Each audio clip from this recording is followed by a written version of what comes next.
Everyone, मैं हूँ Hayden California से। आगे बढ़ने से पहले प्लीज लाइक और सब्सक्राइब करें। मैं पैदा हुई एक बड़े खुशहाल परिवार में और 4 जोशीले भाइयों के साथ बड़ा होना बहुत मस्त था और हम लोग मिलकर बहुत शैतानियां करते थे। जैसे एक बार बॉल से पड़ोसी की खिड़की तोड़ दी और एक बार हम सब के सब तालाब में कूद पड़े और घर आए तो मॉम को लगा कीचड़ से सने राक्षस आए हैं। हाँ, हम सबको सजा मिली सिवाय मेरी छोटी बहन रोज के। वो सबसे अलग थी, वो हमारे साथ नहीं खेलती थी, सिर्फ अपने लुक्स और कपड़ों की परवाह करती थी। हेडन, यकीन नहीं होता तुमने ऐसे कपड़े पहने हैं, ढंग के कपड़े क्यों नहीं पहनती? मुझे यकीन नहीं होता तुमने ये कपड़े पहने हैं। इस टी शर्ट को देखो, इतनी बढ़िया कि बगल का पसीना सूख जाता है। अपना चेहरा भी ढांप लो तो कमर नहीं दिखती। और ये पैंट्स देखो, इसमें पॉकेट्स भी हैं। देखो मुझे मेंढक भी मिला। जब मेरे भाई हाई स्कूल में गए तो बहुत बोरिंग हो गए। उन्हें मिल गई गर्लफ्रेंड्स और हॉबीज। मजे करने के लिए उनकी जरूरत नहीं है, मैं अपने दोस्त को ढूंढ लूंगी। एक दिन जब मैं स्कूल से घर आ रही थी तो देखा कुछ बदतमीज एक पपी को परेशान कर रहे हैं। मेरे होते हुए नहीं कर सकते। एक डंडा उठाकर मैं उनकी तरफ चिल्लाते हुए भागी, लेकिन फिर एक पत्थर से टकरा कर गिर गई। वो लोग मुझ पर हंसने लगे पर मैं उठकर खड़ी हो गई। जाने दो उस पपी को। वरना क्या फिर से मुंह के बल गिरोगी? वरना मैं तुम्हें सबक सिखाऊंगा। ओह, हम तो डर से कांपने लग गए। चींटियों की सेना हमें मारने आ रही है क्या? वो लड़का था मेरा पड़ोसी। उम्र तो मेरे बराबर थी पर शरीर मुझसे आधा। लेकिन फिर कुत्ते ने उस बुली का हाथ काटा और उस नए लड़के ने दौड़कर उस कुत्ते को पकड़ लिया। उसने मेरा हाथ ही पकड़ा और फिर हम दोनों वहाँ से भाग निकले। बड़ी बहादुरी दिखा दी। मैं राशिद हूँ। और तुम बिल्कुल मौके पर पहुंच गए। मैं हिडन, हमने उस पपी को गोद ले लिया और उस दिन से रशीद और मैं बेस्ट फ्रेंड्स बन गए। हर कोई हमें बुलाता था द टेरिबल डुओ। लेकिन सब बदला हाई स्कूल से पहले की गर्मियों में, जब रशीद ने इंडिया जाकर अपने दादा दादी से मिलने का सोचा। जाना जरूरी है। हाँ, मैं तुम्हें रोज टेक्स्ट करूंगा और अगले साल हम एक ही क्लास में होंगे तो फाइनली हम साथ बैठ पाएंगे। उसके बिना मैं इतनी बोर हो गई कि मैंने रोज के साथ भी समय बिताया। वो मुझे लेकर जाती थी शॉपिंग या सैलून में, जो मुझे बिल्कुल पसंद नहीं था। वो मुझे अपनी पहले क्लास में भी ले गई। ओह, वो पिंक ड्रेसेस और बोरिंग म्यूजिक। ओह, मुझे बड़ी भूख लग रही थी तो मैं गई एक वेंडिंग मशीन ढूंढने और लगभग टकरा गई एक लड़की से जो बैक फ्लिप कर रही थी। मैंने क्लासरूम में झांक कर देखा तो सब कर रहे थे बैक फ्लिप्स, हैंड स्टैंड और स्प्लिट्स। वो लगते थे आजाद, ताकतवर और लचीले। मैं उनमें से एक बनना चाहती थी। ये थी मेरी ट्रू कॉलिंग। मैंने भी अपनी हर रोज की ट्रेनिंग शुरू कर दी और गर्मियाँ खत्म होते होते मैंने लोकल कंपटीशन में 3 ट्रॉफियां भी जीत ली थी। मैं इसे रशीद को दिखाने के लिए बेताब थी। हाई स्कूल के पहले दिन में जल्दी पहुंची ताकि अच्छी सीट्स ले सकूं। वहाँ जाकर देखा तो पहले कोई आ चुका था। हे, क्या तुम? उस लड़के ने मुझे देखा, मुस्कुराया और हेडन, मिस किया तुम्हें। OMG, रशीद, वाओ, तुमने तो लगभग पहचाना ही नहीं। वो लंबा हो गया था, चश्मा भी निकाल दिया था और वाओ, ये इतना नहीं, ये जैसा पहले था वैसा ही है। अब इसके सामने अजीब बिहेव मत करना। जब भी रशीद मुझे देखता मैं ब्लश करने लगती और अगर हम एक दूसरे से टकरा जाए तो मेरे पेट में ना गांठें पड़ने लगती थी। इतनी तितलियां होने लगती कि उन्हें मारने के लिए बग स्प्रे लगता। मुझे जलन भी होती जब मैं देखती कि बाकी लड़कियां उस पर मर रही हैं, उसकी अटेंशन के लिए लड़ाई कर रही हैं। लेकिन वो उनसे ऐसे बचता जैसे हमले से कोई निंजा बचता हो। पता नहीं क्या करूं अगर उनमें से किसी को ये डेट करने लगा तो। उसे थोड़े हिंट्स दो, क्या वो तुम्हें पसंद करता है? तब मैंने सोचा चलो रशीद का इम्तिहान लेते हैं। मैं अपना लंच घर भूल गई तो उसने अपना खाना मेरे साथ शेयर किया, पर ऐसे ही उसने अगले दिन मेरी क्लासमेट के साथ किया। और जब बारिश हुई तो उसने अपना छाता मेरे साथ शेयर किया और मेरी बहन के साथ भी। ये हर किसी के साथ इतना अच्छा क्यों है? दिल का मामला है। मेरी बहन को अपने बेस्ट फ्रेंड पर क्रश हो गया है। बदकिस्मती से उसे सजने धजने वाली लड़कियां पसंद है, मेरे जैसी। तुम्हें तो बस वो दोस्त समझता है। मुझे बहुत बुरा लगा। प्यार करना तो दूर की बात है, मैं तो इस कंपटीशन का हिस्सा भी नहीं थी। मैं खुद को पसंद करती थी। मुझे अच्छा लगता था कि मैं इतनी ताकतवर हूँ कि मैं अपने एक हाथ पर खड़ी हो जाऊँ। सुबह देर तक सोती रहूँ क्योंकि मैंने मेकअप नहीं किया था। फिर मैंने सोचा अगर रशीद को वैसी लड़कियाँ पसंद है तो मैं वैसी लड़की बन जाऊंगी। बस मुझे चाहिए एक सिंड्रेला की तरह फेरी गॉडमदर जो मुझे बदलने में मदद करे। या फिर क्या मुझे एक मेकओवर दे दोगी सिस? OMG, मुझे लगा कभी नहीं पूछोगी। बिल्कुल करूंगी। और तुम्हें सीखना होगा, पूमा और एडिडास एक ही ब्रांड नहीं है। मुझ पर छोड़ दो, मैं तुम्हारी अलमारी संभालूंगी। अचानक रोज एक तूफान में बदल गई। मुझे घुमाकर शीशे के सामने बिठा दिया, ढेर सारे ब्रशेस और मेकअप ले आई, मुझे टाइट से कपड़ों में घुसाया और बहुत लंबी सी हील से भी पहनने के लिए। तुम्हें लगता है ये ठीक रहेगा? मैं शायद अपने जूते ही पहन लेती हूँ। तुम्हें लड़का चाहिए या नहीं? मैं शॉक्ड हो गई। क्या ये मैं थी? रोज ने मुझे वाकई बदल दिया था, पर पता नहीं ये अच्छे के लिए था या नहीं। कोई बात नहीं हिडन, इसे एक अंडरकवर मिशन समझो। मुझे लगा ऐसी लड़की बनना आसान होगा, पर मैं बहुत गलत थी। उस टाइट ड्रेस की वजह से मैं ठीक से चल नहीं पा रही थी और ऑफ कोर्स मैंने अपनी बस मिस कर दी और स्कूल के लिए लेट हो गई। जैसे इतना काफी नहीं था, जब मैं क्लास में पहुंची तो मेरी ड्रेस किसी चीज में फंस गई और मैं अचानक गिरने लगी। थैंकफुली रशीद ने बचा लिया। ओह हेडन, तुम तो सुंदर, अति सुंदर, कमाल लग रही हो। तुम्हारे दांतों में लिपस्टिक लगी है, तुम मेकअप भी लगाती हो? मैं जानती हूँ, ऑफ कोर्स मैं मेकअप लगाती हूँ, मैं लड़की हूँ ना। ओके, तुम्हारा बैकपैक उठाने में हेल्प करूं? काम बन गया। रशीद ने कभी मेरी किताबें उठाने में हेल्प नहीं की थी, पर हर रोज मेरा कोई नया एक्सीडेंट होता रहता। एक दिन मस्कारा लगाते हुए मुझे छींक आ गई और मेरे चेहरे पर एक बड़ी सी काली लाइन बन गई। और एक बार अपने लंच में मुझे नकली नाखून मिला, लगभग खाई गई थी उसे। मैं कुछ भी करूं, लग रहा था जैसे दूरियां बढ़ती जा रही हैं। रशीद मुझे नाजुक लड़की की तरह ज्यादा ट्रीट करता, अपनी दोस्त की तरह कम। ना ही बास्केटबॉल खेलते, ना ही सैटरडे को पेट भर कर लंच करने जाते। पर मैं भी वही इंसान थी। टाइट शर्ट पहनी है तब भी मैं ठूस के खा सकती थी। शुक्र है कि मैं अब भी जिम्नास्टिक प्रैक्टिस में जाती थी, जहाँ अपना फ्रस्ट्रेशन निकाल सकूं। मैंने इतनी मेहनत करी कि साल के अंत तक मैं रीजनल कंपटीशन के लिए तैयार थी। कांग्रेचुलेशंस, मैं चीयर करने आऊंगा। परफेक्ट। वहाँ उसे अपने दिल की बात बताऊंगी। जब रशीद मेरा हौसला बढ़ा रहा था, तब मुझे लगा मैं कुछ भी कर सकती हूँ। और जल्दी ही मुझे फर्स्ट प्राइज मिला। ये इतना रोमांचक मोमेंट था। एक स्काउट भी देखने आया था। मैं स्टंट एक्टर्स के लिए एक अच्छी एकेडमी चलाता हूँ। तुम्हारे पास लुक्स भी है और मूव्स भी। अगर हॉलीवुड में आना चाहती हो तो कॉल करना, जल्द शुरुआत कर सकती हो। मैं तुरंत रशीद से बात करना चाहती थी, पर पसीने से पूरी भीगी हुई थी। और वैसे भी मुझे अपनी स्पीच की प्रैक्टिस करनी थी, जो मैंने रोज की मदद से उसके लिए लिखी थी। तो मैं गई स्टोरेज रूम में। हे, हमारी शुरुआत दोस्ती से हुई थी, पर पिछले समर से मैं तुम्हें पसंद करने लगी हूँ। पता है, आज मैं जीती क्योंकि तुम मेरे साथ थे। ब्रायन, ओएमजी, तुमने मुझे डरा दिया। ब्रायन मेरा टीममेट था, मुझसे बस 1-2 साल बड़ा था। सॉरी, मैं बस इसे रखने आया था। अच्छा, मैं वैसे भी जा रही थी। ओह गॉड, इसने सुन लिया होगा तो ये कितना एम्बैरेसिंग है। ब्रायन ने कुछ कहा नहीं था, तो मैं जल्दी से गई अपने कपड़े बदलने और मेकअप करने। वाओ, देखो तो कितनी सुंदर लड़की लग रही हो, एकदम रशीद के टाइप की, है ना? पर जब मैं चेंजिंग रूम से बाहर आई तो रशीद वहाँ नहीं था। मैंने उसे टेक्स्ट किया तो बड़ा ठंडा सा रिप्लाई आया। सॉरी, कुछ काम आ गया, मुझे जाना पड़ा। ये डिसअपॉइंटिंग था। हे, घर छोड़ दूं तुम्हें? मैं मुड़ी तो ब्रायन वेव कर रहा था। आज पहली बार मैंने देखा कि वो कितना क्यूट है। वो एक बढ़िया स्पोर्ट्स कार के सहारे खड़ा था। बस का इंतजार कर सकती थी, पर मैं दुखी थी और अकेले नहीं जाना चाहती थी। Well, thank you. घर जाते हुए हमने जिम्नास्टिक्स के बारे में बात की और घर पहुंचते पहुंचते उसने मेरा नंबर भी मांग लिया। तुम्हारा नया स्टाइल काफी अच्छा है, लंबे बाल सूट करते हैं तुम्हें। मुश्किल होता है लंबे बालों को संभालना, पर शायद लड़कों को यही पसंद है। उस दिन के बाद से ब्रायन मुझे टेक्स्ट करने लगा और जल्दी उसने मुझे डेट के लिए भी पूछा। मुझे अब भी रशीद पसंद था, पर जिम्नास्टिक कंपटीशन के बाद से उसने मुझसे बात ही नहीं की थी। साफ था कि वो इंटरेस्टेड नहीं था। तो इसके साथ डेट पर जाती हूँ जो मुझे पसंद करता है। ब्रायन ने एक बहुत फैंसी रेस्टोरेंट बुक किया था। मैंने ऊंची हील्स पहनी और रोज से विग भी ले लिया अपना लुक पूरा करने के लिए। जब मैं रेस्टोरेंट में गई तो हर कोई मुझे हैरानी से देख रहा था। बहुत खूबसूरत लग रही हो, सारे लड़के जल रहे हैं कि तुम मेरी डेट हो। वाओ, लड़की नुमा लड़की दिखना ऐसा होता है क्या? हमेशा लोग तुम्हें घूरते रहते हैं। ब्रायन काफी इम्प्रेस्ड था और हम अपने बारे में बातें करने लगे। ब्रायन ने अपने बारे में सोच लिया था, वो अपने डैड की कंपनी में काम करेगा। वैसे तुम क्या करोगी? पता नहीं, शायद ये स्टंट एक्टिंग वाला काम करूं, लोगों को मारने के पैसे मिलेंगे। वो फिल्म के स्टंट्स लड़कियों के लिए खतरनाक नहीं होते? क्या तुम ऐसा कैसे कह सकते हो? तभी फायर अलार्म बजने लगा और किचन में बड़ी सी आग लग गई थी। सब लोग एग्जिट की तरफ भागने लगे, पर मैंने चीख की आवाज सुनी और मैं मुड़ी। एक बूढ़ी औरत गिर गई थी और किसी ने नोटिस नहीं किया था, पर ऊंची हील और टाइट स्कर्ट की वजह से मैं भाग नहीं पा रही थी। तो मैंने अपने जूते फेंके, ड्रेस फाड़ी और भागी उस औरत की मदद करने। हम सही समय पर निकले और किसी को चोट नहीं लगी। यकीन नहीं होता तुम अंदर वापस गए। शुक्र है सही सलामत आ गई, पर एकदम जंगली लग रही हो तुम। वेल, अगर अपनी पुरानी टी शर्ट और स्नीकर्स पहने होते तो अपने कपड़े न फाड़ने पड़ते मुझे। ऑफ कोर्स एकदम जंगली लग रही हूँ। जल्दी भी बिल्डिंग के अंदर गई थी मैं। रुको प्लीज, मेरी कार में मत बैठना। कितनी राख लगी है तुम पे, मैं क्या बुला देता हूँ। जानते हो क्या, मैं खुद बुला लूंगी, हमारा हो गया। पर तुम मुझे लाइक करती हो, वो लेटर। वो तुम्हारे लिए नहीं था, बदतमीज। और जानते हो क्या, तुम मेरी सबसे बड़ी गलती हो। मैं चली गई। आग की वजह से सारी कैब्स ट्रैफिक में फंसी थी, तो मैंने घर पैदल जाने का फैसला किया। थोड़ी देर के बाद ही बारिश होने लग गई। मैं दुखी थी, गंदी थी और नंगे पैर थी। जब मुझे वो डाइनर दिखा जहाँ मैं और रशीद जाते थे, मैं बारिश से बचने के लिए उसके अंदर चली गई। मैं अंदर गई तो जम गई। रशीद वहाँ अपने दोस्तों के साथ था। हेडन, क्या हुआ? तुम ठीक तो हो ना? मैं ठीक हूँ, बस मुझे घर जाना था, पर कैब नहीं मिली। मैं छोड़ देता हूँ। पर मैं बहुत गंदी हूँ। तुम्हारी कार का क्या? अपनी कार की परवाह किए बिना उसने मुझे घर छोड़ा। उसके साथ मेरी धड़कन बढ़ गई। उसके लिए मेरी फीलिंग्स ऐसे वापस आई जैसे गई ही नहीं थी। मुझसे अब और नहीं रुका गया। हे, तो उस दिन कंपटीशन में मैं तुम्हें बताना चाहती थी कि पिछली गर्मी से मैं तुम्हें लाइक करने लगी हूँ। वाह, वाकई बदल गई हो तुम। लगा नहीं था तुम उस टाइप की लड़की हो जो फटाफट बॉयफ्रेंड्स बदलती है। क्या तुम्हारा मतलब ब्रायन? मैं उसके साथ बाहर गई क्योंकि तुम मुझे इग्नोर कर रहे थे। तुम हो जिसे मैं हमेशा से पसंद करती थी। श्योर, पर मैं तुम्हें पसंद नहीं करता।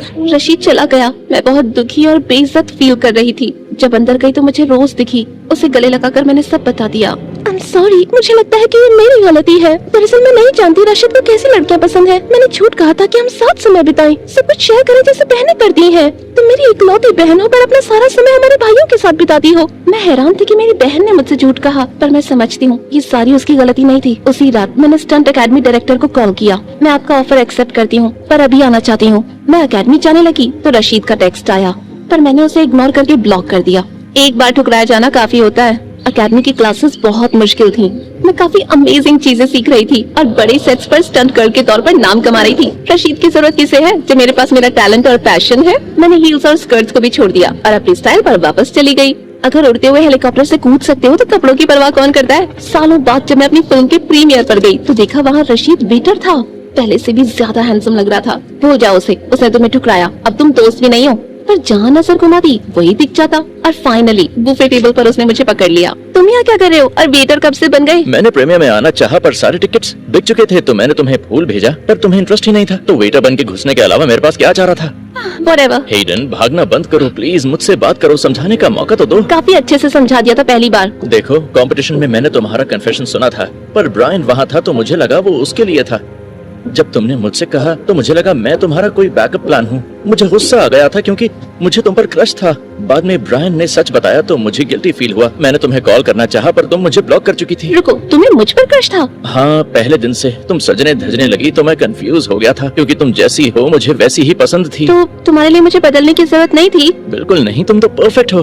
तुम्हें पसंद करना मैंने कभी बंद नहीं किया। यकीन नहीं हो रहा था। मैं रशीद के साथ हमेशा से हो सकती थी पर ऐसा हुआ नहीं, एक स्टूपिड गलतफहमी की वजह से। अब साफ था कि मुझे क्या करना है। मैं रशीद की तरफ घूमकर उसकी बाहों में थी और एक परफेक्ट पोजीशन में आ गई उसे किस करने के लिए। मैंने भी तुम्हें हमेशा से पसंद किया है। कैमरा रोल करें फिर? Come on सेरेना, सेक्सी लगो, खातिर लगो, कैमरे को घूरो, अपनी हॉटनेस से सबको चला दो। यस क्वीन, यस, मजेदार। तभी मेरे बॉयफ्रेंड मैल्कम का मैसेज आया कहते हुए कि वो बाहर है। मैं भी थक गई थी डक जैसा फेस बनाते हुए। जाते हुए मैं अचानक कुछ इलेक्ट्रिकल कॉर्ड्स में फंस के गिर गई और शूट वहीं खत्म हो गई आई गेस। मटकते हुए मैं बाहर गई और देखा मैल्कम अपनी 169th कार के साथ बाहर खड़ा है। आज इस ब्यूटी को टेस्ट करूंगा। एक वाइल्ड राइड के लिए तैयार हो? तैयार ही पैदा हुई थी बेबी। रुक रुक, शुरुआत से शुरू करती हूँ। हाय, मेरा नाम है सेरेना और ये कहानी है कि कैसे मेयर के बेटे को डेट करना मेरे लिए बुरा सपना हो गया। आगे बढ़ने से पहले प्लीज लाइक और सब्सक्राइब करें। बचपन से लोग कहते थे कि मैं एक बहुत प्यारी सी प्रिंसेस लगती हूँ, एक बंदर की पर्सनालिटी वाली। मैं सीधे बैठती नहीं थी, कभी कूदती थी, कभी ऊंची जगहों पर चढ़ती थी और टीनेज में आके मैंने पार्कोर करना शुरू कर दिया। एक दिन मेरे नेबरहुड में पार्कोर कंपटीशन था और मैं तो जोश में आ गई थी। मैंने दीवार की साइड से बाउंस किया, एक पेड़ की टहनी पर कूदी और कलाबाजी करके रेलिंग पे कूदी। लोग मेरे मूव्स को रिकॉर्ड कर रहे थे। तभी मैंने देखा कि भीड़ में एक लड़का खड़ा है जो यहाँ का तो नहीं लग रहा था और वो भी मुझे देख रहा था। मैंने ट्रिकी सा फ्लिप करके उसकी ओर देखा और उसकी मुस्कान ने मेरा दिन बना दिया। वाओ, ये इम्प्रेसिव था। पहले कभी किसी लड़की को ऐसी चीजें करते नहीं देखा। मुझे यकीन है जिन लड़कियों को तुम जानते हो वो सिर्फ कैट वॉक कर सकती हैं। सही कहा, इसीलिए मुझे तुम में इंटरेस्ट है। मेरे डैड की एक स्पोर्ट्स वेयर कंपनी है बाकियों के अलावा, और तुम्हारा उसके लिए परफेक्ट फेस होगा। तुम्हारा चेहरा बहुत अच्छा है। क्या तुम मुझे एक मॉडलिंग ऑफर दे रहे हो? पता लगा वो यही कर रहा था, एक ऐसा ऑफर जो मैं मना नहीं कर सकती थी। पैसे से मेरी फैमिली की काफी हेल्प हो जाती और पलक झपकते ही मेरी जिंदगी पूरी तरह बदल गई। मैल्कम तो मेयर का बेटा था और मेरा करियर लॉन्च करने के बाद मुझे कई सारे ब्रांड्स ने अपने साथ साइन कर लिया। इस मौके के लिए मैं शुक्रगुजार थी, लेकिन कुछ ही महीनों में मैं अपने आप को पहचान भी नहीं पा रही थी और इवेंचुअली मैल्कम मेरा बॉयफ्रेंड बन गया। वो दीवाना था स्पोर्ट्स कार्स और रेसिंग का और जल्दी मैं उसके कॉम्पिटिशन्स अटेंड करने लगी। उसके दोस्तों और उसके परिवार को जान गई। लोग हमेशा कहते थे कि हम साथ बहुत अच्छे लगते हैं, लेकिन 2 साल के बाद भी मैल्कम की दुनिया में मैं अकेला महसूस करती थी और अपने आसपास के बॉडीगार्ड्स की तो मुझे कभी आदत नहीं पड़ी। उसका बॉडीगार्ड फीलिक्स हमसे ज्यादा बड़ा नहीं था, लेकिन उसे कभी हंसते नहीं देखा था मैंने हर तरह से मुस्कुरा के देखा। कभी कॉफी लेकर आई, उसके लिए मॉम की पाई भी लेकर आई, लेकिन उसके चेहरे की एक नस भी नहीं हिली। फीलिक्स, मेरी जिप खोलिए जरा, हेल्प करोगे? मेरा काम आपको कपड़े पहनाना नहीं है मैम। एक जिप भी बंद नहीं कर सकते हो? चाहते हो इतने लोगों के सामने मैं ऐसे ही चली जाऊँ? ये प्रॉब्लम मेरी नहीं है मैम। कैसा आदमी था ये? ऐसे जाने के अलावा मेरे पास और कोई चॉइस नहीं थी, लेकिन अचानक उसने मुझे खींचा, मेरी जिप बंद करी और मुझे धक्का देके बाहर निकाल दिया। अजीब हो। कुछ दिनों बाद मैं एक डेट पे थी मैल्कम और फीलिक्स के साथ और मैल्कम थोड़ा बिजी लग रहा था। क्या सब कुछ ठीक है बे? हाँ, बस बिजनेस की बातें हैं, तुम्हें इसकी फिक्र करने की जरूरत नहीं। और रुको, तुमने बीफ बर्गर एक्स्ट्रा फ्राइज के साथ ऑर्डर किया? हाँ। वेटर, इसे ले जाओ और एक सलाद ले आओ। लेकिन मुझे नहीं खाना है सलाद। मैंने काफी कॉन्टैक्ट्स लगाए हैं तुम्हें प्राडा का कॉन्ट्रैक्ट दिलाने में। तुम्हें शूट से पहले अपना वजन नहीं बढ़ाना है। सुनो, मुझे तुमसे कुछ बात करनी है। मैं अगले महीने यूरोप शिफ्ट हो रहा हूँ टूर्नामेंट्स में हिस्सा लेने के लिए। तुम भी मेरे साथ चलो। क्या? पर मेरी लाइफ यहाँ है, मेरी फैमिली यहाँ पर है और मैं जल्दी कॉलेज शुरू करूंगी। तुम्हें स्टूपिड कॉलेज की जरूरत नहीं है। अपनी सुंदरता से ही अमीर बन जाओगी, बस उस पे ध्यान दो। और वेल, मुझ पे तुम्हारी सक्सेस का टिकट मैं हूँ बेब। एक साथ हम बहुत कुछ कर सकते हैं। मैं तभी उसका फोन बजने लगा और वो बात करने बाहर चला गया। मैंने देखा वो किसी पे चिल्ला रहा था और फिर अचानक वो फीलिक्स के साथ चला गया। उसके बाद से मैल्कम बिजी भी रहता और चिढ़ा हुआ भी, और मैंने भी उसे उसका स्पेस दिया, पर काश वो मेरे साथ चीजें शेयर करता। एक दिन घर पर मुझे अचानक खबर मिली कि मैल्कम का एक्सीडेंट हो गया है। मैंने घबराकर उसके पेरेंट्स को फोन किया पर कोई जवाब नहीं दे रहा था। फाइनली फीलिक्स ने कॉल उठा लिया। क्या मैल्कम ठीक है? कहाँ है वो? सॉरी, लेकिन मैं आपको कुछ नहीं बता सकता मैम। क्या तुम मजाक कर रहे हो? मेरे बॉयफ्रेंड का एक्सीडेंट हो गया है और तुम कह रहे हो कि तुम मुझे कुछ बता नहीं सकते हो? क्या तुम एक बार के लिए इंसान बन के देखोगे प्लीज? ठीक है, मैं लेने आता हूँ। उसने मेरे एक भी सवाल का जवाब नहीं दिया जब वो मुझे हॉस्पिटल लेके गया शहर के दूसरी तरफ। मेरा दिल बैठ गया जब मैं कमरे में गई और देखा कोई कोमा में है और वो मैल्कम नहीं था। तुम मेरे साथ मजाक क्यों कर रहे हो? ये मैल्कम थोड़ी है। पास से देखो। तब मुझे एहसास हुआ कि ये मैल्कम जैसा लगता है। अगर मैल्कम के लाल बाल हो, गाल पे बड़ा सा तिल और दाढ़ी, ये मैल्कम नहीं हो सकता। ये कोई बॉडी डबल है ना? वही है, उसका हुलिया बदल दिया गया है सेफ्टी रीजंस के लिए। हमें यकीन नहीं है ये एक्सीडेंट बस एक एक्सीडेंट था, बस इतना कह सकता हूँ। चलो अब। उसने ऊपर बुला के मुझे घर भेज दिया और मेरी कुछ समझ नहीं आ रहा था। मेरा बॉयफ्रेंड कोमा में था और वो बिस्तर पे पड़ा बंदा मेरा बॉयफ्रेंड था। और क्या सेफ्टी रीजंस? जब मैं हॉस्पिटल गई तो देखा मैल्कम वहाँ नहीं था और लोगों ने कहा यहाँ पर कभी कोई मैल्कम नहीं था। ये क्या कह रही हो तुम? वो कल ही तो यहाँ था, रूम 209। इस हॉस्पिटल का आखिरी रूम 208 है। प्लीज अब जाओ यहाँ से।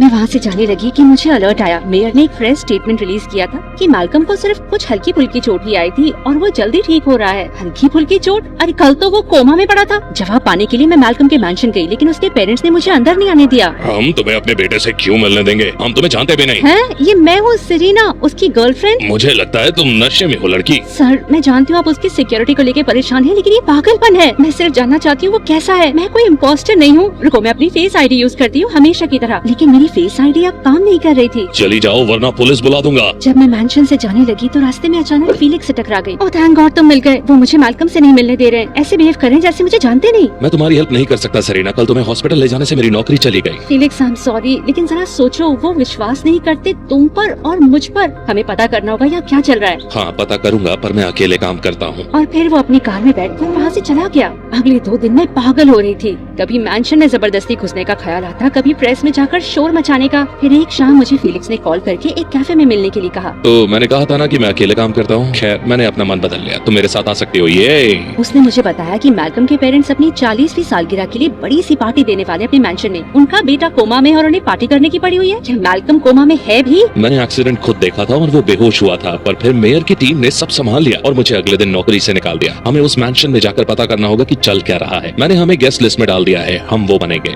मिस्टर एंड मिसेस टिबोल डेला को क्या? टिबल डेलाक्रॉइस रूस, वो फ्रेंच हैं। तुम इस मिशन को बिगाड़ोगी तो नहीं, क्योंकि मैं किसी और को ले सकता हूँ। नहीं, कुछ नहीं बिगाड़ूंगी, पक्का। एक मिशन? वाओ, मतलब मुझे मैल्कम की काफी चिंता है, लेकिन ये तो बहुत एक्साइटिंग है। तो इस अंडरकवर मिशन के लिए कोई प्रो टिप्स है तुम्हारे पास? हाँ, अडल्ट डायपर पहनना, मिशन पर बाथरूम नहीं जा सकते हो और तुम दिन में 20 बार सुसु करती हो। बिल्कुल नहीं करती हूँ। क्या तुम डायपर पहनते हो? बिल्कुल नहीं, मैं 72 घंटे तक अपनी सुसु रोक सकता हूँ। हाँ बिल्कुल। और कोई एडवाइस? हाँ, एक लंबी स्लिट वाली ड्रेस पहनना। तुम्हारा मतलब वो जेम्स बॉन्ड की बिम्बो लड़कियाँ जो लंबी स्लिट वाली ड्रेस पहन के खड़ी रहती हैं लोगों को डिस्ट्रैक्ट करने के लिए अपनी टांगों से? मैं बिम्बो हूँ? स्लिट से लोगों को मारना और भागना आसान होता है जीनियस। मैं तो यही सोच रहा था। ओह समझ गई। पार्टी की रात हम तो फ्रेंच कपल को भी उल्लू बना सकते थे अपने मेकअप से। फीलिक्स और मैंने बातें करने के लिए ईयर पीसेस पहन के रखे थे। अंदर आके हमने देखा कि मैल्कम के पेरेंट्स मेहमानों के साथ जोर जोर से बातें कर रहे हैं। ओह मैल्कम तो बिल्कुल ठीक है, आ जा नहीं पाया क्योंकि वो ब्राजील में अपनी नेक्स्ट रेस की तैयारी करने के लिए। एक्सीडेंट में उस लकी डेविल को खरोच भी नहीं आई और वो वापस काम पर लग गया। क्या झूठे हैं? फीलिक्स ने मुझे इशारा किया कि वो जा रहा है मैंशन की तलाशी लेने के लिए और तभी एक कपल मेरे पास आया। तुम कितनी स्टाइलिश हो, फ्रेंच हो ना? सी वही कहते हैं। वी सॉरी, कभी कभी मिक्स हो जाता है। मेरे पेरेंट्स आधे फ्रेंच आधे जमैकन थे। हाँ तुम फ्रेंच में कुछ कह सकती हो क्या? मुझे ये लैंग्वेज बहुत पसंद है। कोई बहाना मारो और वहाँ से निकलो। Okay. Oui, parlez-vous, oui, le बिल्ले फुले वे ऑमलेट दो फ्रोमाज। इसका मतलब ये शुरुआत हो सकती है ब्यूटीफुल फ्रेंडशिप की। ये क्या खिचड़ी बोली और फिर तुमने कहा चीज ऑमलेट। मेरे साथ डांस करेंगी मैडमोज़ेल? इससे पहले कि मैं मना करती वो आदमी मुझे डांस फ्लोर पर खींच के ले गया और फिर टैंगो म्यूजिक बजने लगी। तुम्हें टैंगो करना नहीं आता है ना? सुनो, मैं तुम्हें देख रहा हूँ, जैसा कहता हूँ करो। पहले अपना राइट पैर आगे रखो और लेफ्ट घूमो, फिर लेफ्ट पैर को राइट के ऊपर ले जाओ और लेफ्ट से पीछे आओ। मुझे कुछ नहीं पता था मैं क्या कर रही हूँ, लेकिन मैं करती तो गई। नहीं सरीना, तुम्हारा लेफ्ट उसका नहीं। ओह, तुम गिर जाओगी। और बिल्कुल वही हुआ, मैं जोर से गिर गई जमीन पे। फटाक से उठकर मैं कोने में तो चली गई, लेकिन मुझे फीलिक्स की हंसी सुनाई दे रही थी। हंस क्यों रहे हो तुम गधे? ए, अपने पति से ऐसे बात नहीं करते। अब तुम 5 मिनट के लिए शांत बैठोगी ताकि मैं फोकस कर पाऊँ। ओह गॉश, कोई आ रहा है। सरीना, ये पासवर्ड याद करो, JK5942-438 रुको रुको रुको, क्या लिखने दो मुझे। जल्दी से लिखो 4789 हैशटैग। मुझे टिश्यू और लिपस्टिक मिल गई है, शुरुआत से शुरू करोगे? ओह गॉड, टाइम नहीं है। सामने के दरवाजे की तरफ भागो। क्या, और तुम्हें यही छोड़ दूं? मैं तुम्हारे पीछे हूँ, भागो। मैं तेजी से भागने लगी। पीछे पीछे फीलिक्स आ गया, एक लैपटॉप पकड़े हुए, और उसके पीछे ढेर सारे सिक्योरिटी गार्ड्स। गार्डन की तरफ भागो, हमें दीवार फांदनी होगी। तुम कर पाओगी? ओह मिस्टर क्रोसॉन्ट, तुम देखने वाले हो कुछ बहुत खास। मैं बिल्ली की तरह दीवार पे चढ़ी और दूसरी तरफ कूद गई फीलिक्स से पहले। हम उसकी कार की तरफ भागे और वहाँ से निकल लिए। हम एक फास्ट फूड के पार्किंग लॉट में रुके और फीलिक्स ने लैपटॉप खोला। मुझे तो अब भी जोश चढ़ा है, इतना मजा तो मैंने सालों से नहीं किया। मानना पड़ेगा, वो वॉल क्लाइंबिंग बहुत अच्छी थी। तुम्हारे कुछ पार्कोर वीडियोस देखे हैं, लेकिन असल में देखना मैं इम्प्रेस हुआ। तुमने मेरे वीडियोस देखे? पर मैंने तो 2 साल से कुछ पोस्ट नहीं किया। अपने क्लाइंट्स का बैकग्राउंड चेक करता हूँ तो हाँ, देखे थे। ओके, सिक्योरिटी सिस्टम का एक्सेस मिल गया। ये देख रही हो, ये मैंशन के हर रूम का व्यू है और मैल्कम यहाँ नहीं है, उसे कहीं और भेज दिया गया है। अब हम क्या करें? वो बाद में देखेंगे। अभी तुम्हारे पहले मिशन के बाद एक अच्छा मील बनता है और मैल्कम के बिना तुम चैन से खा सकती हो। Excuse me? वो हमेशा तुम्हारे खाने पर रोक टोक करता है ना? नहीं, वो कोई रोक टोक नहीं करता है, वो बस मेरा ख्याल रखता है। और मैं एक मॉडल हूँ ना, मेरा करियर उसकी वजह से बना है। ओके, तो वो तुम्हें नहीं बता रहा था कि तुम यूरोप शिफ्ट हो जाओ और कॉलेज छोड़ दो? तुमने हमारी बातें सुनी है, लेकिन इसका मतलब ये नहीं है कि तुम हमें जज कर सको।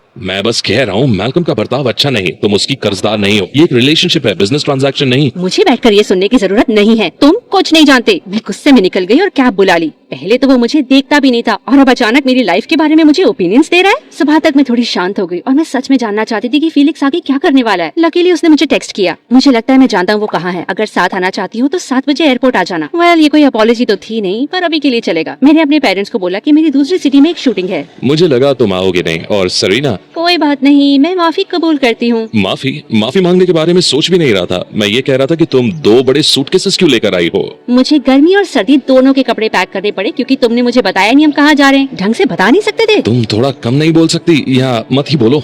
इससे मैं बात ही नहीं करने वाली थी फ्लाइट पे, जबकि मैं जानना चाहती थी कि मैल्कम लंदन में उसे ऐसा क्यों लगता है। पर जब प्लेन उड़ने लगा तो फीलिक्स ने देखा कि घबराहट से मेरे हाथ पांव जम गए थे। मिस पार्कोर को उड़ान से डर लगता है? हाँ, क्योंकि 40,000 फीट पे मैं कहीं कूद नहीं सकती हूँ। ओह गॉड, लगता है मुझे पैनिक अटैक आ रहा है। मैं कुछ कर सकता हूँ? इस पेपर बैग में सांस लो। हाँ, तुम वन डायरेक्शन का गाना गा सकते हो? उससे मुझे शांति मिलती है। कौन सा? कोई भी गाओ। Okay. Baby, you light up my world like nobody else. The way that you flip your hair gets me overwhelmed. Right now I'm looking at you and I can't believe you don't know. Oh, you don't know you're beautiful. उसके चेहरे पर हल्की सी मुस्कान देख मेरे दिल में हलचल होने लगी, लेकिन फिर मैं होश में आ गई। तुम्हें वन डायरेक्शन का गाना पता है? झूठ, तुम बहुत लेम हो। क्या? पर तुमने तो कहा। हाँ, मैंने झूठ बोला। मुझे कोई पैनिक अटैक नहीं हो रहा है और 13 साल की लड़की जैसे मैं वन डायरेक्शन के गाने नहीं सुनती हूँ। आप नेल पेंट करते हुए अपने सपनों के बारे में बताओ। फीलिक्स ने तो उसके बाद मुझसे बात करने से मना कर दिया और मेरी हंसी नहीं रुक रही थी। Serena 1, Felix 0। जब हमने होटल में चेक इन कर लिया तब फीलिक्स ने मुझे बताया कि मेयर ने लंदन में कुछ फोन कॉल्स करी थी जिसका उसे पता लगा। बस एक स्ट्रॉन्ग हंच, पर मैल्कम के पेरेंट्स का कंट्री साइड में एक मैंशन है। मुझे लगता है वो वही है। हम रात में वहाँ जाएंगे। ओके, तो फिर हम दिन में क्या करेंगे? हम लंदन घूम सकते हैं। और हमने घूमा। इतना मजा मैंने कई सालों से नहीं किया था। फीलिक्स भी यहाँ पर काफी खुश और अलग लग रहा था और क्यूट भी। तो एक चीज मुझे परेशान कर रही है। मैं मैल्कम को ढूंढ रही हूँ क्योंकि मैं उसकी गर्लफ्रेंड हूँ, लेकिन तुम उसे क्यों ढूंढ रहे हो? तुम तो अब उसके बॉडीगार्ड भी नहीं। वेल, यहाँ कुछ तो अजीब चल रहा है। मैं इसकी तह तक जाना चाहता हूँ। बस इतना ही? एक्चुअली कुछ और है। तभी एक बूढ़ी सी औरत फीलिक्स को फूल खरीदने के लिए तंग करने लगी। वो जैसे ही मुड़ा तो एक काले कपड़े पहनी लड़की मुझे उठा ले गई। लड़की मिल गई है, बैकअप भेजो मुझे अभी। फीलिक्स ने तुरंत आकर उस लड़की पर हमला किया और उसे मारकर झाड़ियों में गिरा दिया। उसने मेरा हाथ पकड़ा और हम भागे। और लोग भी मेरा पीछा कर रहे थे। हम एक गली में निकले जहाँ पर एक बहुत बड़ी सी परेड चल रही थी। जगह खचाखच भरी थी। हम भीड़ से निकले, कारों के ऊपर चढ़े और जैसे तैसे हम गलियों से बाहर निकले। आखिरकार उन लोगों को हमने पीछे छोड़ दिया। कौन थे वो लोग? और उस लड़की ने ये क्यों कहा कि मुझे लड़की मिल गई है? वो आखिर मुझसे क्या चाहती थी? मैल्कम कुछ खतरनाक लोगों के साथ इन्वॉल्व है सरीना, शायद वो भी उसे ढूंढ रहे हैं और सोचा तुम उन्हें उस तक ले जाओगी। प्लीज मुझे और बताओगे? मैल्कम के मिलने के बाद मैं सब बता दूंगा, वादा रहा। हम होटल वापस नहीं गए कि कहीं कोई नजर न रख रहा हुआ और हम सीधा मैंशन की तरफ निकले। रात होने तक का इंतजार किया। फेलिक्स ने चेक करके बताया कि मेन गेट पर बस 2 ही गार्ड्स थे। हमने दीवार फांदी और घर की तरफ निकल पड़े। फेलिक्स ने किचन डोर का ताला 2 मिनट में खोल लिया। ये कुछ ज्यादा ही इजी था। जैसे ही फेलिक्स ने दरवाजा खोला मुझे कोई चीज आती दिखी। मैंने तुरंत उसे जमीन पे गिरा दिया। क्या तुमने अभी मेरी जान बचाई एक तीर से? हाँ शायद बचाई। अगर जिंदा बचे तो शुक्रिया अदा करूंगा। कोई मशीन अब भी बहुत सारे तीर मार रही थी। तो फेलिक्स और मैं घिसट घिसट कर मेन हॉल तक पहुँचे। हे, तुम्हारा कंधा छिल गया है। शायद दीवार फांदते समय चोट लगी थी। खून बह रहा है, मुझे देखने दो। चोट देखते वक्त फेलिक्स बहुत करीब खड़ा था मेरे और मेरी सांस रुकने लगी थी। अचानक वो पीछे हो गया। सरीना, ये तुम्हारे गले में क्या है? क्या ये डायमंड पेंडेंट है जो मुझे मैल्कम ने कुछ हफ्ते पहले दिया था। अक्सर शर्ट के नीचे रखती हूँ, लेकिन क्या हुआ, ऐसे क्यों देख रहे हो? वो नेकलेस जो मैं ढूंढ रहा था वो इसमें है। हाँ? सरीना, मैं गवर्नमेंट के लिए काम करता हूँ। मैं मैल्कम का बॉडीगार्ड बना क्योंकि हमें पता चला कि वो डायमंड स्मगलर्स की रिंग के साथ मिला हुआ है। मैल्कम से मैं उन तक पहुँचने की कोशिश में था, लेकिन मुझे पता नहीं था कि ये नेकलेस उसके पास है, कि ये तुम्हारे पास है। इस हीरे से उनका पूरा स्मगलिंग ऑपरेशन तबाह हो जाएगा। ये मुझे दे दो और अब हम चलते हैं। रुको रुको, चलते हैं? मैल्कम का क्या? एक्चुअली मेरा मिशन पूरा हुआ, उसकी जरूरत नहीं है। तो क्या मेरी मदद नहीं करोगे उसे ढूंढने में? ठीक है, ये लो नेकलेस और चले जाओ यहाँ से। मैं हॉलवे की तरफ भागने लगी। घबराई थी लेकिन मैल्कम को ढूंढना था मुझे। और कुछ ही सेकंड में फेलिक्स भी मेरे साथ आ गया। तुम कितनी नागवार हो, तुम्हें उस स्टूपिड मैल्कम की चिंता भी क्यों है? मैं तुम्हें सफाई नहीं दूंगी, बस चले जाओ। हॉलवे के एंड में एक डोर था, उसे मैंने खोला और हम एक खाली कमरे में आए। तभी अचानक हमारे पीछे दरवाजा बंद हो गया और कमरे में एक गैस भरने लगी। ओह ग्रेट, अब हम एक गैस चेम्बर में मरेंगे। हेल्प, कोई हमारी मदद करो। कोई नहीं आएगा और निकलने का कोई रास्ता भी नहीं। ओह माय गॉड, तुम्हारी स्किन मेल्ट हो रही है क्या? अभी नहीं, लेकिन लगभग 3 मिनट में हम सब फील करना छोड़ देंगे। मुझे माफ कर दो, मैं तुम्हें यहाँ तक लाई फेलिक्स। और मुझे दुख है कि मैं तुम्हें बचा नहीं सकता सरीना। क्या अब सब खत्म? कोई आखिरी ख्वाहिश? हाँ,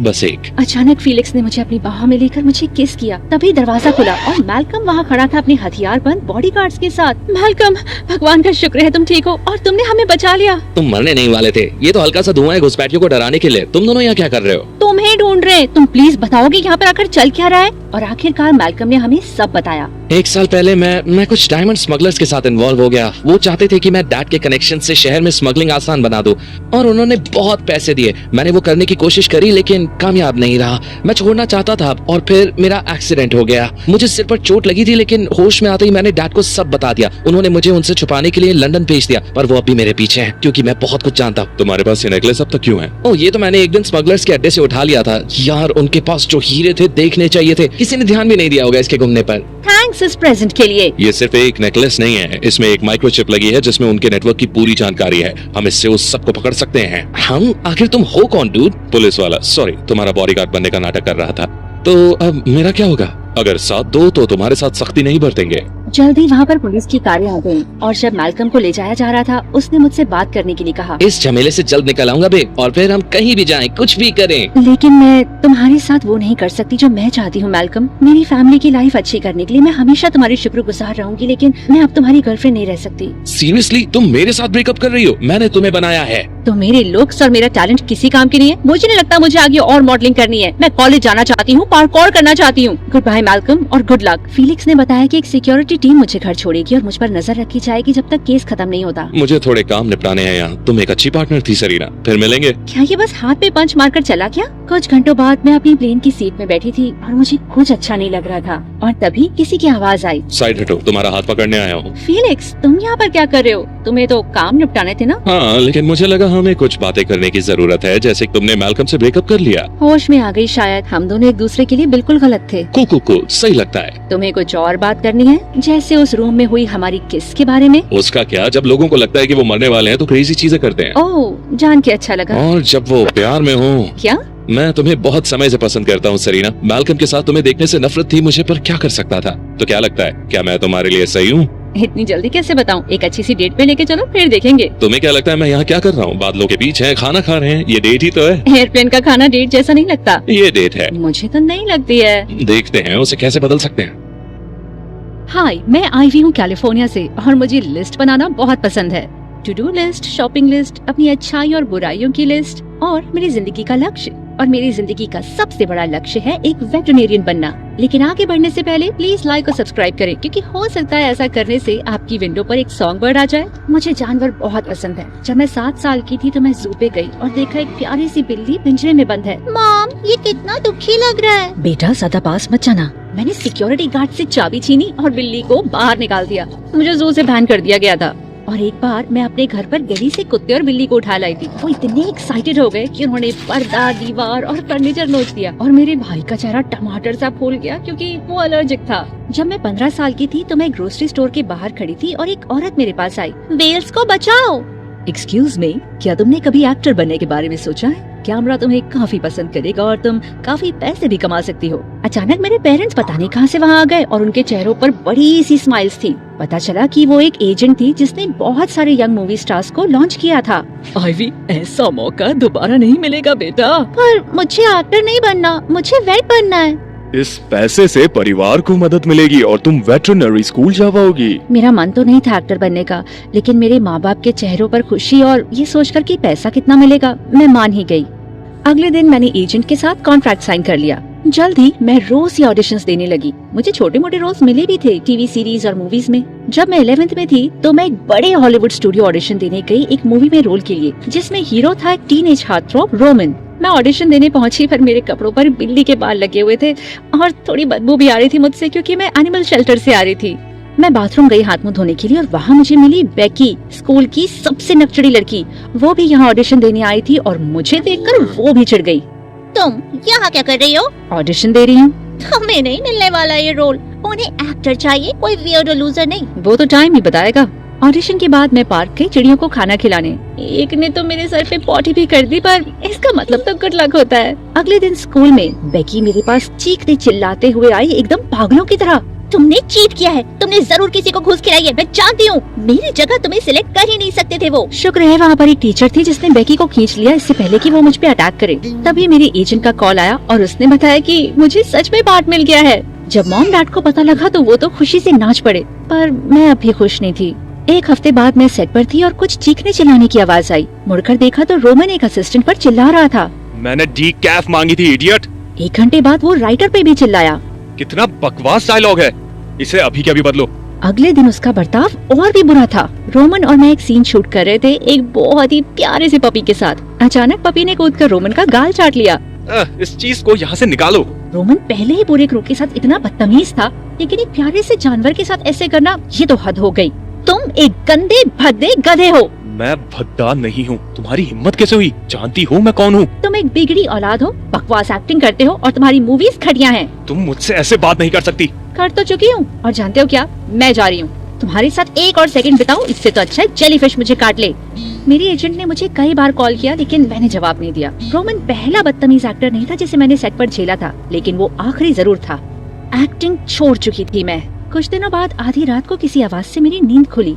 आउच! मैंने घुसपैठिए की तरफ भागकर उसे जमीन पे गिरा दिया और फिर मैंने उसका चेहरा देखा। तुम यहाँ क्या कर रहे हो? मैं तुमसे बात करना चाहता था। फोन जानते हो ना क्या होता है? क्या तुम मेरे बारे में सच बोल रही थी? हर एक शब्द। फिर रोमन बेड पर बैठ गया और एकदम भोली सी आंखों से मुझे देखा। कोई भी मुझसे सच नहीं बोलता। सब कहते हैं मैं बहुत अच्छा एक्टर हूँ और चाहते हैं कि मैं परफेक्ट रहूँ, पर मैं नहीं हूँ। इसलिए मेरी पिछली कुछ फिल्में फ्लॉप हो गई हैं और मैं चिढ़ने लगा हूँ। बदतमीजी के लिए माफी चाहता हूँ, पर मैं बस अच्छा काम करना चाहता हूँ। तुम हाई स्कूल के एक गरीब टीनेजर का रोल निभा रहे हो, ये इतना मुश्किल नहीं है। ये मेरे लिए मुश्किल है। मैं कभी हाई स्कूल नहीं गया और मैं बिल्कुल भी गरीब नहीं हूँ, तो मैं तुमसे एक एहसान चाहता हूँ। एहसान? मैं तुम्हारे साथ स्कूल जाना चाहता हूँ और एक नॉर्मल टीनेजर जैसा जीना चाहता हूँ। मुझे नहीं लगता तुम ये कर पाओगे, हर कोई तुम्हें पहचानता है। फिर रोमन ने अपना बैकपैक खोला, उसमें से निकाला एक विग और मेकअप बैग और फिर उल्टा घूम गया। 10 सेकंड बाद जब वो वापस घूमा तो वो एक अलग ही इंसान लग रहा था। मुझे रॉब कहो। इस नाम से मेरे मैनेजर ने तुम्हारे स्कूल में मुझे एनरोल कर दिया। मैं तुम्हारे घर रह सकता हूँ और जब हम स्कूल जाएं तो तुम मुझे नॉर्मल टीनेजर बनना सिखाना। तुम मेरे घर में क्यों रहना चाहते हो जब तुम आसानी से एक बंगले में रह सकते हो? समझ लो कि मैं सीखना चाहता हूँ बिना अपने पैसे और ऐशो आराम के। और तुम्हारा घर परफेक्ट है। तुम्हें वेट स्कूल जाना है और एनिमल शेल्टर खोलना है ना? हाँ, लेकिन उससे इसका क्या लेना देना? तुम मेरे लिए ये करो और मैं तुम्हें $1 मिलियन दूंगा, तुम्हारे सारे सपने पूरे होंगे। उस पल में मुझे अपना फ्यूचर मेरी आंखों के सामने दिखा। मैं मना नहीं कर सकती थी। उस रात रोमन मेरे बेडरूम के फ्लोर पर सोया। मैं गहरी नींद में थी कि अचानक तेज म्यूजिक बजने लगी। सुबह 5 बजे रोमन और उसका पर्सनल ट्रेनर बॉक्सिंग कर रहे थे मेरे रूम के बीच में। तुम लोग क्या कर रहे हो? मेरे पेरेंट्स जाग जाएंगे। और ये घर में कैसे आ गया? जैसे मैं आया था। मैंने म्यूजिक बंद किया और रोमन और उसके ट्रेनर को खिड़की से बाहर फेंक दिया। हनी, क्या चल रहा है यहाँ? बस थोड़ी एक्सरसाइज करियो डैड। बाद में उस सुबह जब मैं नीचे पहुंची तो वहाँ का नजारा देखकर चौंक गई। हनी, तुमने बताया नहीं तुम्हारा बॉयफ्रेंड है? कौन सा बॉयफ्रेंड? फिर एप्रन पहने रोमन मुड़ा जिसके हाथ में बड़े सारे पैनकेक्स भी थे और वो खाना कितना अच्छा बनाता है। मैंने रोमन का हाथ पकड़ा और दरवाजे से बाहर ले गई। तुमने मेरे पेरेंट्स को ये क्यों बताया कि तुम मेरे बॉयफ्रेंड हो? ये परफेक्ट है ना? अब मैं कभी भी तुम्हारे घर आ सकता हूँ और किसी को भी शक नहीं होगा। ये हमारी डील का पार्ट नहीं था। तो फिर तुम्हारा प्लान क्या है? अगर मैं तुम्हारा बॉयफ्रेंड नहीं हूँ तो फिर क्या हूँ? हम दोस्त हैं जीनियस। मैं कभी एक लड़की का दोस्त नहीं बना हूँ। सच तो ये था कि मेरे भी कभी दोस्त थे नहीं, चाहे लड़की हो या लड़के, और बॉयफ्रेंड तो डेफिनेटली नहीं था। पर मैं उसे ये थोड़ी ना बताने वाली थी। हम स्कूल पहुँचे और पता नहीं कैसे बट रोमन मेरी सारी क्लासेस में था और हमेशा मेरी पीछे की सीट पे बैठता। अगर मुझे घूर नहीं रहा होता तो मेरी नकल करता था।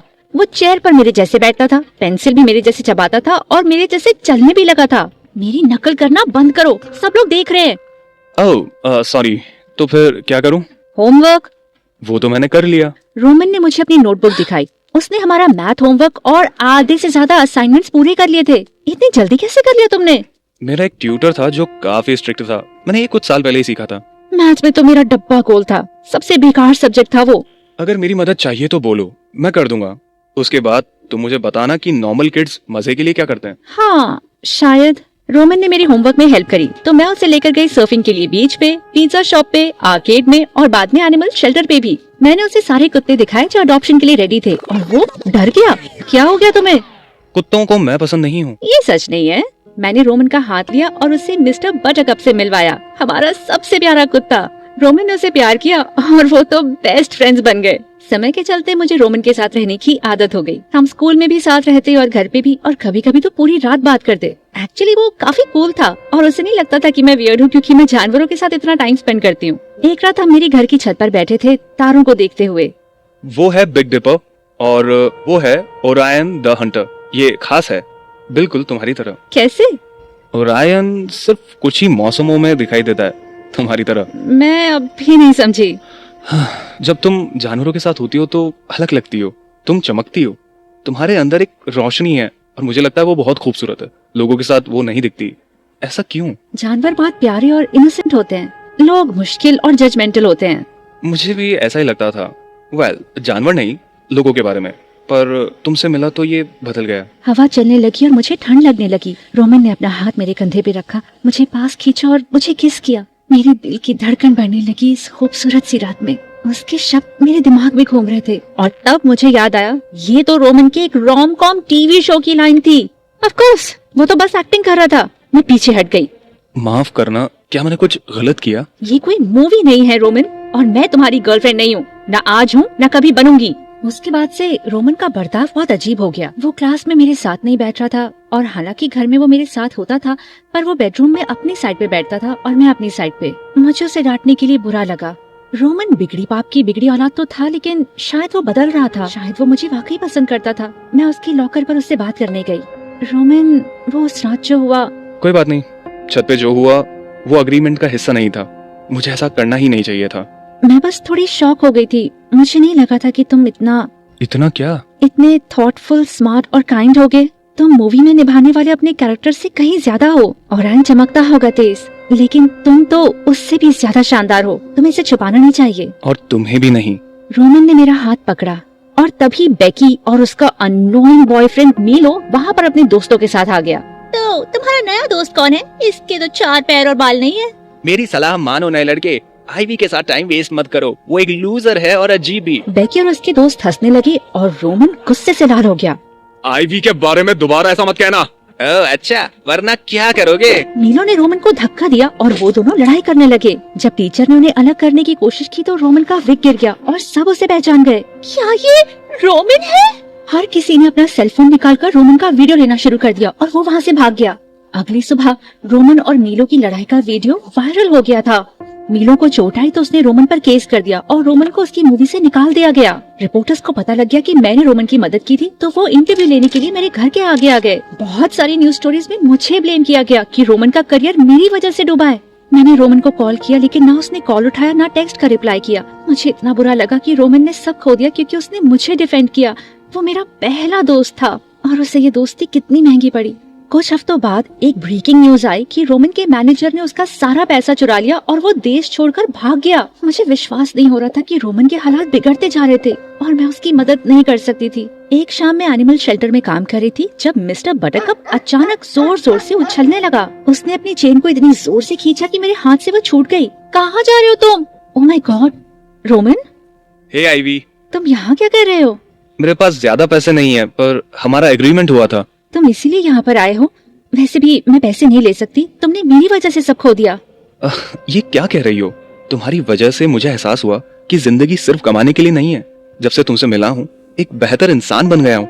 अब तो कुत्ते भी मुझे पसंद करते हैं। कुत्ते? सच में? क्या तुम यहाँ खड़े होकर बस ज्ञान की बातें ही करते रहोगे? तो तुम चाहती हो कि मैं बोलूं कि मैं तुमसे बेहद प्यार करता हूँ, या कि तुम मेरे ख्यालों से नहीं जाती, या बकवास बंद करो और किस करो मुझे।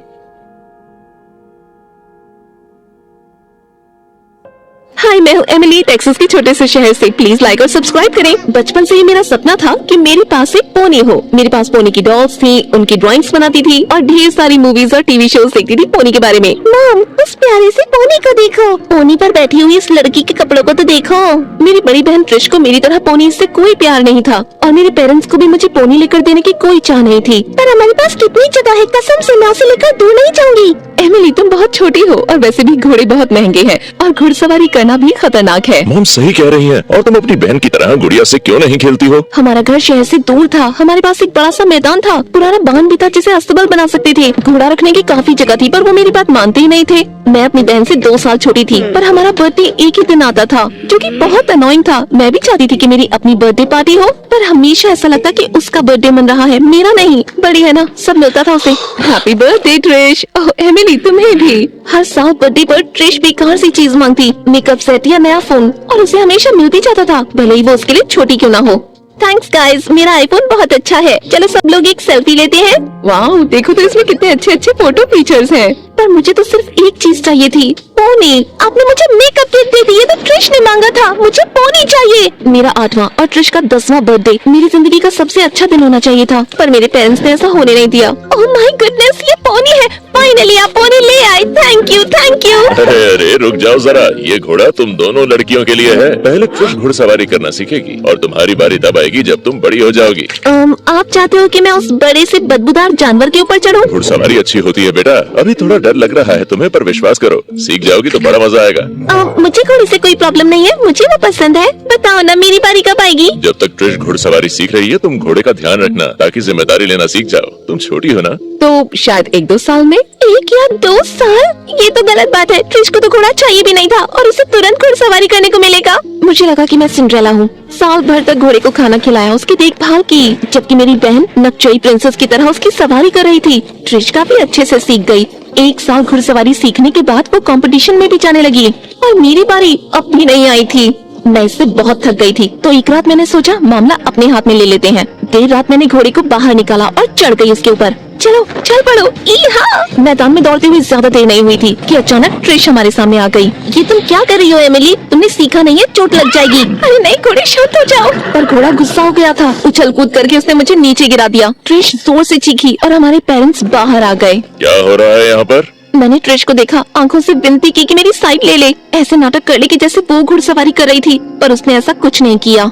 क्या तुम पागल हो? बिना सीखे घुड़सवारी नहीं करते, ये खतरनाक होता है। तुम यहाँ घुड़सवारी कर रही थी एमिली, तुम्हें चोट लग सकती थी। हमसे छुपकर ऐसी हरकत कैसे कर सकती हो? अगर आप मुझे घुड़सवारी करने देते तो मुझे छुपकर ये करना ही नहीं पड़ता। साफ है कि घुड़सवारी करने लायक जिम्मेदार नहीं बनी हो तुम। क्या क्या मतलब है आपका? मेरा मतलब तुम्हें सिखाने से पहले 1 साल और इंतजार करते हैं। नहीं, आप बहुत बुरे हो। मैं अपनी बहन की नौकरानी बनके नहीं रहूंगी जबकि वो मेरे सपने पूरे कर रही है। तुम्हारी बात नहीं मानी जाएगी, तुम अभी बच्ची हो। वो सही थी, मेरी बात कौन मानेगा? मेरा गुस्सा इग्नोर किया गया। घुड़सवारी करने नहीं मिला, पर घोड़े से मुझे अब भी प्यार था। मैं उसकी देखभाल करती रही और दूर से देखती रही अपनी बहन को, जो रोडियो में हिस्सा लेती, चमचमाती ट्रॉफीज और मेडल्स जीतती। एक दिन मैं ट्रिश के रोडियो कंपटीशन से पहले घोड़े को साफ कर रही थी और गाना गा रही थी कि अचानक वहाँ एक लड़का आया और साथ में गिटार बजाने लगा।